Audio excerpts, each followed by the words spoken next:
დემოკრატიული მოძრაობა ერთიანი საქართველო დევნილებისთვის შეღავათების მოხსნა საპროტესტებს, როგორც პარტიის სათათბიროს წევრმა მამუკაიჩუამ დღეს გამართულ პრესკონფერენციაზე განაცხადა 2012 წლის პირველი დღეებისგან სააკაშვილის ხელისუფლებამ კიდევ ერთი სიურპრიზი მოუწოდა ეკონომიურად უკიდურეს რთულ მდგომარეობაში მყოფი დევნილებს და ის შეღავათები, რომლებიც მაწლების განმავლობაში ჰქონდათ ყოველგვარი გაფრთხილების გარეშე მოუხსნა.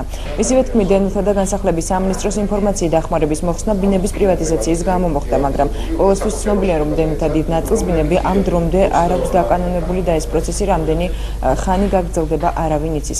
დემოკრატიული მოძრაობა კატეგორიულად მოითხოვს სასწრაფოდ აღუდგეს დევნილებს ყველა წართმეული შეღავათი, თუნდაც ზაფხულის განმავლობაში და ერთხელ და სამუდამოდ შეწყდეს დევნილი მოსახლეობის გაუფრთხილებლად მსგავსი აქტების განხორციელება.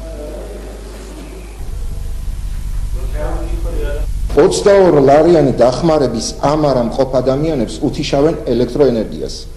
გაუსაძლის სიცივეში ტოვებენ ადამიანებს, ათასობით ოჯახებს და მხოლოდ შემდგომ ატყობინებენ, რომ მათ მოხსნილი აქვთ შეღავათები. დემოკრატიული მოძრაობა კატეგორიულად მოითხოვს სასწრაფოდ აღუდგეს დევნილებს ყველა წართმეული შეღავათი